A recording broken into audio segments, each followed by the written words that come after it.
Eu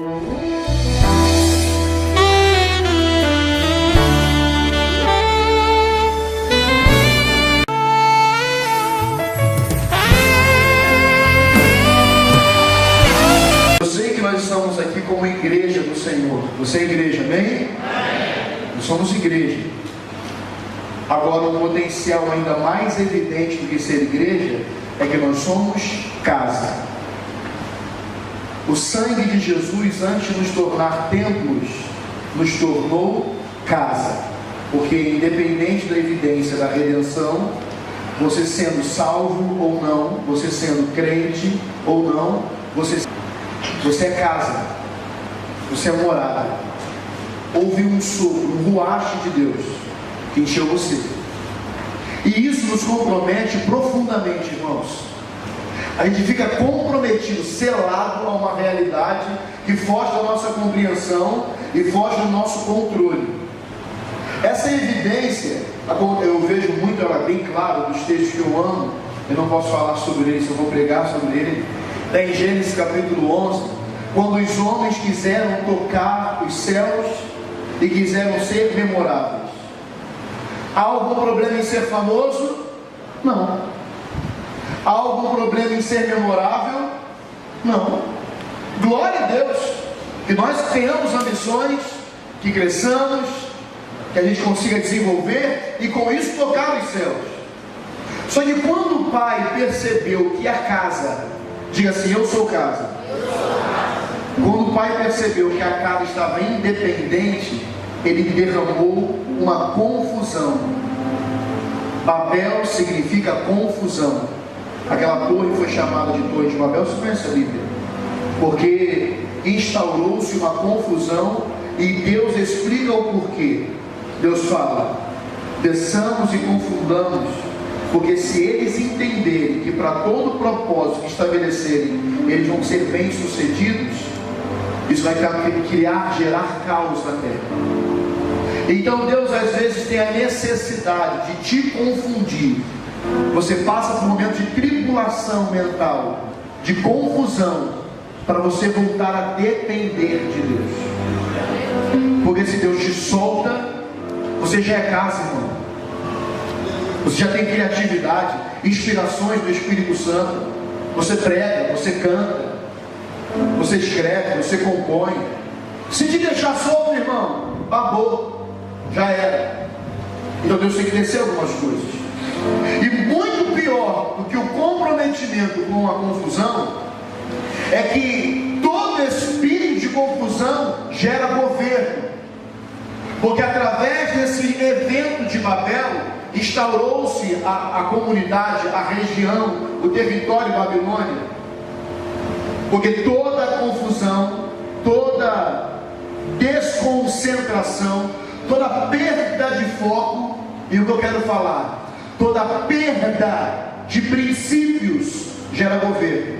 O que inicialmente Deus estabeleceu para te prender a uma dependência, se você escorrega desse princípio, dessa tentativa, desse resgate, desse anzol de Deus, se você escorrega do anzol de Deus, está te catando de volta, você vai ser governado pela confusão. E olha que incrível, havia um homem de Deus orando no território da confusão. Daniel estava lá, orando incessantemente, orando. E no primeiro dia que ele começou a orar, Deus ouviu e ia descer com resposta. Você conhece a Bíblia, amém? Deus ia descer com resposta. Mas aí, houve um espírito no ar. E se você me lembra da passagem, você lembra que era o príncipe da Pérsia. Estava no ar, guerreando as regiões celestiais, impedindo que a resposta viesse ao homem de Deus.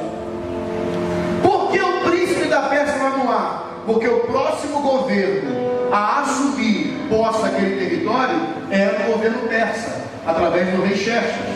Ou seja, quem vive debaixo de confusão está sendo dominado, governado por vários tipos de espíritos que não cessam, que não param, que não são interrompidos, são consecutivamente, um após outro, dominando e governando a vida e a mente dos nossos das nossas casas de Deus, dos nossos irmãos, dos nossos queridos. Você é precioso. Fala com o seu irmão, você é precioso. Fala com a autoridade, você é precioso. Mas diga assim para ele, me ajuda a ministrar ele, fala assim para ele, mas há um defeito em você. Você escorrega do anzol de Deus. Fala com ele, você escorrega do anzol de Deus. E escorregar do anzol de Deus é perder princípios. Quando Deus deu uma pernada em Saulo, tem gente que fala que ele caiu do cavalo, ele caiu por terra, irmão. Se for do velocípede, do velotrol, não sei, ele caiu no chão. Quando Deus deu uma pernada em Saulo, que ele ficou, atônito, foi isso que Deus falou para ele: camarada, tu tá roubado, irmão. É duro recalcitrar, lutar contra o meu anzol. Eu vim trazer uma palavra hoje para a igreja, porém, pastor Alexandre, me perdoe, eu vim trazer uma palavra para os líderes. Foi isso que o Pai encheu no coração. Deus quer segurar você pelo anzol. Quando Deus interrompe alguma coisa, se você não discernir, se você não tiver entendimento, se a sua mente não estiver celebrada na renovação, você perde. Porque Deus cata sempre o líder perdido e confuso. Sempre. Ele te ama, você é casa. Diga, eu sou casa. Ele te ama, cara. Aí ele pega, segura ele. Se deixar, ele vai fazer besteira. Segura ela, segura. Vai aqui, me ajuda. Garra o anzol dele, para ele não se perder. Porque se a confusão se instaurar, se a confusão se estabelecer, você vai viver debaixo de vários governos que vão te fazer subserviente, escravo e não filho. Para você entender o que a confusão gera, quando o pródigo saiu e ficou confuso, porque não sabia mais o que fazer, ele veio decorando o discurso, né? Eu estava na casa do meu pai, o pai que no céu, que contra ti, não sou digno de ser chamado teu filho, me faz como meu trabalhador, pai. Ele veio decorando uma oração, porque líder confuso, ele é isso, ele é repetitivo, ele está perdido, ele prega a mesma coisa, ele quer aparecer, ele quer se pronunciar, até porque ele não aguarda, ele é como os filhos perdidos na casa de Jessé, ele não aguarda ser chamado pelo nome, ele quer se pronunciar. É como está perdido, quer querer qualquer coisa, me acha, me cata, me ajuda. Gente, quem tem identidade não precisa de ajuda, quem tem identidade precisa de destino. Se você tem identidade, só precisa que alguém fale assim: olha, é por aqui, opa, me ajudou, obrigado, valeu. E aí, Deus, o filho pródigo, volta decorando o discurso, aí quando o pai fala, eu fiquei contra o céu, fiquei contra você, me perdoa, papai, me faz como um dos teus trabalhadores. E o pai para ele fala: que isso? Você é filho, cara, você é casa, que maneiro trabalhador. A gente pega a roupa nova para essa criatura, pega mel, pega sandália, mata um bezerro aí. Você é filho, você é trabalhador. Não é chamado com identidade de escravo. Você é filho. Mas por que ele se perdeu desse foco? Por que ele se perdeu? Por que ele perdeu este lugar? Por que ele perdeu a identidade? Porque ele ficou confuso com as muitas coisas que ele absorveu na caminhada, gastando a herança que o pai deu de maneira absurda, avulsa, descomprometida. E uma das maiores revelações que eu tenho de um filho, que cara, você está longe de ser como ele, e ele me surpreende, é Jesus. Que filho, que identidade. Foi ingressado no curso Talmidim do rabi da sua época, e diziam, dizem os historiadores, que havia 2 rabis naquela época. Jesus fez parte de uma dessas turmas, e ele começou a aprender a Torá com 6 anos de idade. Dos 6 aos 10 anos de idade, os que desenvolviam passavam para um segundo crivo, um segundo estágio do treinamento, até os 12 anos de idade. E esses que passassem a partir dos 12 anos, eles se tornavam rabi, mestres. Jesus foi reprovado, não passou para ser rabi da sua época, não foi mestre segundo a ordem do rabi da época, não fez parte do Talmidim. Talmidim significa aquele que come poeira dos meus pés, os seguidores, não fez parte. E aí todos aqueles que eram reprovados voltavam para a sua tradição, profissão de origem dos pais, viravam carpinteiros, voltavam a ser carpinteiros, voltavam a ser pescadores, artesãos, que foram reprovados. Só que Jesus sai daquele evento, daquele momento, com uma identidade, porque ser aprovado pelo rabi da época ou não, até porque o rabi da época era um fariseu, ser aprovado ou não fez diferença na sua identidade. E ele continua o curso da sua vida. E ele chega num lugar chamado Jordão, em Mateus capítulo 3, versículo 13. Abra comigo, por favor.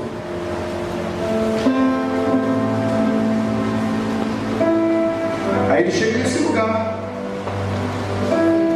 Por quê? Porque ele não queria se perder. Por que não queria se perder? Ele queria obedecer os princípios. Então, pastor, você está querendo me dizer que até o Filho Jesus obedeceu todos os princípios? Sim. Jesus se submeteu a um curso sabendo que seria reprovado para obedecer a tradição da sua época? Sim.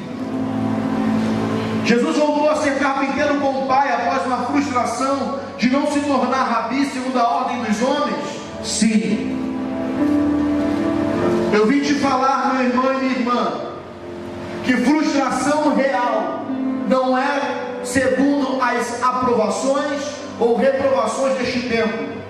A pior frustração que existe é ser roubado, tolhido, ou melhor, tolir, roubar, romper com princípios. Se submeter é princípio. Jesus se submeteu, mesmo sabendo que ia dar errado, 4 anos depois, quando eu fizesse 10 anos. Eu não estou falando de alguém maduro, estou de uma criança de 10 anos. Jesus se submeteu, mesmo sabendo que não seria reconhecido desde o início, não seria tão forte, tão firme, tão aplaudido. E a próxima aparição dele após esse evento, depois dos 12 anos, é nesse cenário aqui, segundo os evangelhos. E diz assim, Mateus 3, versículo 13. Mateus capítulo 3, versículo 13. Naqueles dias Jesus foi a Galiléia até o rio Jordão, a fim de ser batizado por João Batista. Mas João tentou convencê-lo a mudar de ideia, dizendo: eu é que preciso ser batizado por você, e você está querendo que eu o batize? Mas Jesus respondeu: deixe que assim seja por agora, pois é dessa maneira que faremos tudo o que Deus quer. E João concordou.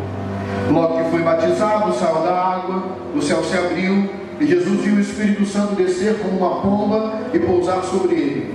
E do céu veio uma voz que disse: este é meu Filho querido, em quem tenho prazer. Então o Espírito Santo levou Jesus ao deserto para ser tentado pelo diabo. E depois de passar 40 dias e 40 noites sem comer, Jesus estava com fome. Então o diabo chegou perto dele e disse: se você é filho de Deus, mande que essas pedras virem pão. Jesus respondeu: as Escrituras Sagradas afirmam: o ser humano não vive só de pão, mas vive de tudo o que Deus diz. Em seguida o diabo levou Jesus até Jerusalém, a cidade santa, e o colocou no lugar mais alto do templo. Então disse: se você é um filho de Deus, jogue-se daqui, pois as Escrituras afirmam: Deus mandará que os seus anjos cuidem de você, eles vão segurá-los com as suas mãos, para que nem mesmo os seus pés sejam feridos com pedras. Mas Jesus respondeu: mas as Escrituras Sagradas também dizem: não ponha à prova o Senhor seu Deus. Depois o diabo levou Jesus para um monte muito alto, mostrou-lhe todos os reinos, do mundo e as suas grandezas, e disse: eu lhe darei tudo isso se você se ajoelhar e me adorar. Jesus respondeu: vai embora, Satanás. As Escrituras Sagradas afirmam: adore o Senhor seu Deus e sirva somente a Ele. Então o diabo foi embora, vieram os anjos e cuidaram de Jesus. Jesus, ele é batizado por João por princípios. Ele vence o diabo na tentação do deserto por se ater a princípios. Deus fez com Jesus o que Ele faz com todos nós. Deus marcou Jesus com um começo frustrado para lançar nele o princípio do anzol. Prendeu em Jesus alguns princípios para que no start, na inauguração do seu ministério, ele tivesse o que falar. Quem não é preso por anzol de Deus não vai inaugurar nunca nada de Deus. Entenda o seguinte, irmão: anzol fere, anzol causador, anzol é desconfortável, mas é necessário, porque todo filho gostoso gera dor, não sofrimento, gera dor.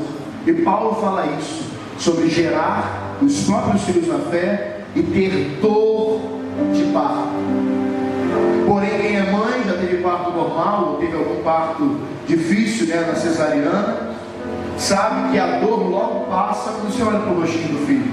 Ou seja, após a dor, vem alegrias, vem contentamento, vem anjos que servem, mas o princípio é de dor. Eu quero falar sobre esse princípio. Eu quero falar sobre os princípios no princípio. Se você errar com os princípios no princípio, você não terá uma mesa posta pelos anjos. Você não terá óleo caindo na sua cabeça e vendo cálice transbordar. Só tem mesa servida pelo Senhor, com os seus inimigos à volta, com a cabeça ungida e cálice transbordante, aquele que passou pelo vale da sombra da morte. Você quer romper, irmão, mas sem sentir dor? Você quer liderar sem se submeter? Você quer ir à frente sem estar atrás? Todo começo tem princípios. Toda inauguração, todo start tem princípios. Jesus era a casa de Deus como você é. A Bíblia fala que ele cumpre com a ordenança do batismo, que ele é batizado nas águas, e nesse batismo que ele tem a redundância, a resistência de João, ele fala: não, meu querido, olha só, deixa eu fazer isso, porque isso vai ser bom para mim. Eu quero cumprir tudo. Eu vim até aqui já me submeti a tudo até aqui. Eu fui reprovado, Deus lançou um anzol em mim. Eu aprendi a Torá, Deus colocou outro anzol em mim. Eu servi meu pai na carpintaria, Deus colocou mais anzóis em mim. Eu não fui reconhecido na minha pátria em Nazaré, Deus botou mais anzóis em mim. E agora fala só isso. Fala para o seu irmão, de repente, irmão, falta só isso. Falta uma última lição. Então, deixa eu descer mais uma vez. Deixa eu mergulhar na podridão do Jordão mais uma vez.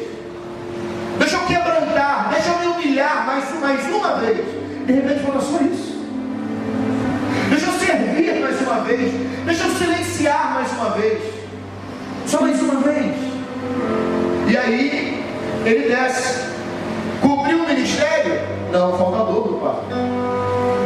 Ele gerou o ministério. Diga assim comigo: o meu passado gerou o que agora, com dor, eu vou fazer nascer. Você acha realmente que os homens que você admira aconteceram da noite para o dia, né?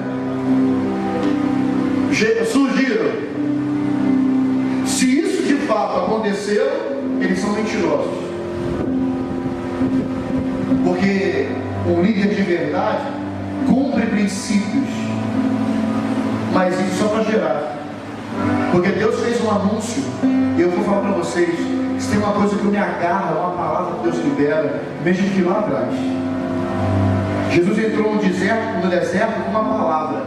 A palavra foi: eu tenho prazer em você. Você cumpriu tudo, ó. Parabéns. Que filho. Que homem. Muito bem. Não sucumbiu à reprovação. Não sucumbiu ao tropeço dos líderes. Não sucumbiu ao modelo farisaico. Não se rendeu a Roma. Não subiu à Grécia para converter os filósofos.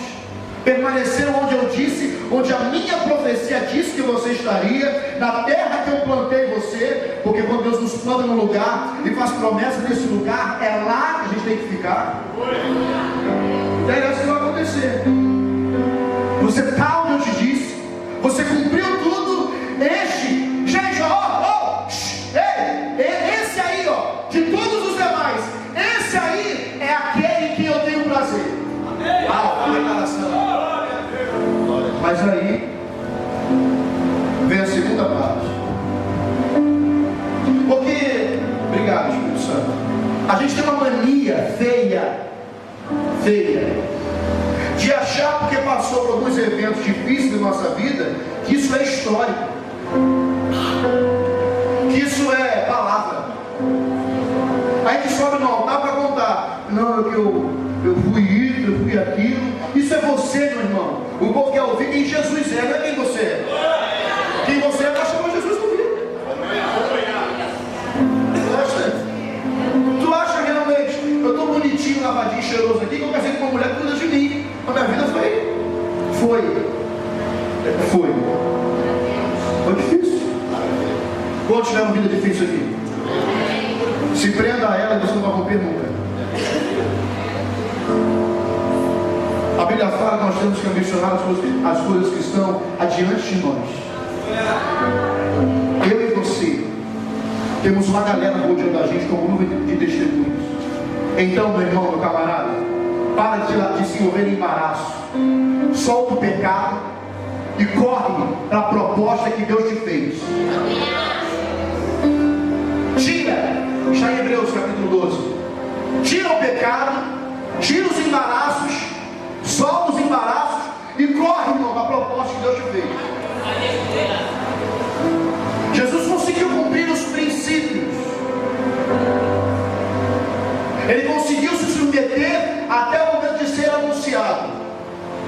Só que uma coisa que eu vim falar para você é que o anúncio sobre você não é Deus quem faz, é você quem faz. O único anúncio que Deus já queria fazer sobre você, Ele já fez. O nome disso é promessa. O nome disso é profecia. Agora, o conjunto da profecia com o seu livre-arbítrio, aí sim é o seu anúncio. Dos 7 filhos de Jessé, somente um estava lá com as poucas ovelhas do pai, atrás das malhadas, num deserto, servindo. Quem é que escolheu ser anunciado? Os que estavam em casa ou que foi trabalhar? Dos muitos que foram levados de Jerusalém à Babilônia, um foi chamado de Beltesazar, porque esse nome significava que ele tinha o espírito dos deuses excelentes. O cara se esmerou, o cara se dedicou, se apresentou, ele encabeçou uma dieta maluca, ele encabeçou um movimento, mas isso, ó, na simplicidade, até porque a prova da sua simplicidade está quando você faz qualquer coisa sem anunciar para o rei, anunciar para os servos.